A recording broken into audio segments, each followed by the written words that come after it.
महाभारत ये सिर्फ एक कहानी है, एक महाकाव्य, या फिर हमारे इतिहास का वो पन्ना जिसे हम भूल चुके हैं। आज हम कुछ ऐसे सबूतों पर गौर करने वाले हैं जो इस पूरी कहानी को आप कह सकते हैं एक बिल्कुल नए नजरिए से देखने पर मजबूर कर देंगे। तो सवाल यही है, कथा या इतिहास, क्या ये सिर्फ एक मिथक है या फिर एक ऐसा सच जिसके सबूत आज भी कहीं ना कहीं दबे हुए हैं? चलिए इसी सवाल की तह तक जाने की कोशिश करते हैं। तो इस पूरी पहेली को सुलझाने के लिए हम इसे कुछ हिस्सों में देखेंगे। सबसे पहले हम बात करेंगे उन सबूतों की जो हमें धरती से मिले हैं।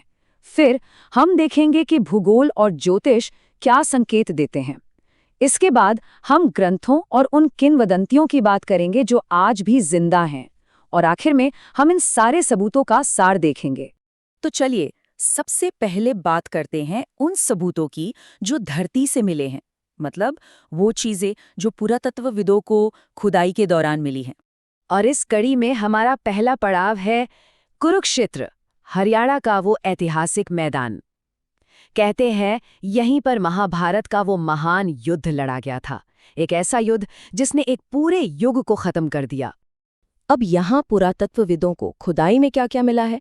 तीर, भाले, गदा, कई तरह के हथियार। और जो बात सबसे ज्यादा हैरान करती है वो ये है कि इन हथियारों को बनाने में जिस धातु का इस्तेमाल हुआ है वो उस जमाने के हिसाब से काफी एडवांस्ड मानी जाती है। और देखिए, इनकी उम्र करीब 5000 साल से भी ज्यादा पुरानी बताई गई है। ये जो टाइमलाइन है ना, ये इन्हें सीधे महाभारत के दौर से जोड़ देती है। चलिए अब जमीन से चलते हैं समंदर की गहराइयों में, गुजरात के तट पर, जहां भगवान कृष्ण की वो प्रसिद्ध नगरी द्वारका कहते हैं कि लहरों में समा गई थी। और देखिए समंदर के नीचे पुरातत्वविदों को बड़ी बड़ी पत्थर की दीवारें, मंदिरों के टूटे फूटे हिस्से और पुराने महलों के खंडर मिले हैं।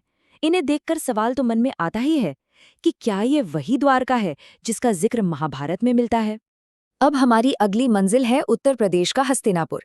ये वो जगह है जो पांडवों और कौरवों के विशाल साम्राज्य की राजधानी हुआ करती थी। यहाँ की खुदाई में भी पुरानी महल की दीवारें और मिट्टी के बर्तन मिले हैं, और इनकी उम्र भी लगभग 5000 साल पुरानी आकी गई है। मतलब ये एक बहुत ही विकसित सभ्यता की तरफ इशारा करते हैं, ठीक वैसी ही जैसी कहानी में बताई गई है। ठीक है, तो ये तो हुई जमीन से मिले सबूतों की बात। अब हम थोड़ा आगे बढ़ते हैं और देखते हैं कि भूगोल और ज्योतिष हमें क्या बताते हैं। महाभारत में बार बार एक बहुत बड़ी और पवित्र नदी का जिक्र आता है, सरस्वती नदी। कहा जाता है कि वो उस इलाके के लिए जीवन का स्रोत थी। लेकिन आज अगर आप उसे ढूंढने जाएंगे तो वो कहीं नहीं मिलेगी। वो नदी अब सूख चुकी है। और सबसे दिलचस्प बात क्या है जानते हैं? आज की जो सैटेलाइट तस्वीरें हैं उन्होंने सच में एक बहुत बड़े सूखे हुए नदी के रास्ते की पुष्टि की है। और ये ठीक उसी जगह पर है, और इसका सूखने का समय भी लगभग वही है जो महाभारत की कहानी से मेल खाता है।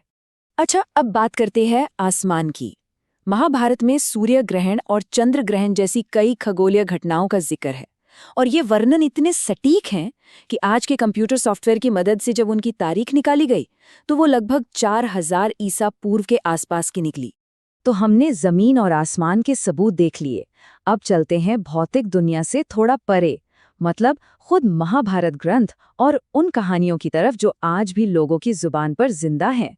और इनमें से एक सबसे रहस्यमय कहानी है अश्वत्थामा की, एक महान योद्धा जिसे कहते हैं कि भगवान कृष्ण ने कभी न मरने का श्राप दिया था ताकि वो अपने कर्मों का फल हमेशा हमेशा के लिए भुगतता रहे।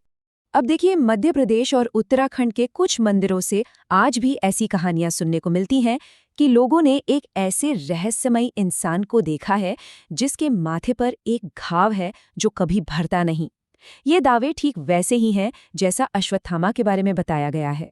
इसके अलावा और भी कई बातें हैं, जैसे व्यास गुफा, जहां कहते हैं कि महाभारत लिखी गई थी, वो आज भी बद्रीनाथ के पास मौजूद है। खुद भगवद गीता का जो दर्शन है वो सिर्फ एक कहानी का हिस्सा नहीं लगता। और तो और कुछ पुराने शिलालेखों में अर्जुन और भीम जैसे योद्धाओं का नाम भी मिलता है। तो इन सारे सबूतों को एक साथ देखने के बाद आखिर तस्वीर क्या बनती है? आइए एक नज़र में इन सभी बातों को फिर से देख लेते हैं। हमने पुरातात्विक सबूतों की बात की, जैसे कुरुक्षेत्र के हथियार और डूबी हुई द्वारका। फिर हमने भौगोलिक सबूत देखे, जैसे सरस्वती नदी। हमने आसमान के संकेतों यानी खगोलीय घटनाओं पर भी गौर किया। और आखिर में हमने ग्रंथों और अश्वत्थामा जैसी जीवित किंवदंतियों की बात की। अब देखिए, ये सारे सबूत एक तरफ इशारा तो करते हैं कि शायद महाभारत सिर्फ एक कहानी नहीं है, लेकिन अंतिम फैसला तो हर किसी का अपना होता है। तो इन सबूतों पर आपकी क्या राय है? क्या ये सबूत हमें इतिहास के करीब ले जाते हैं या फिर इस महान कथा को और भी ज्यादा रहस्यमयी बना देते हैं?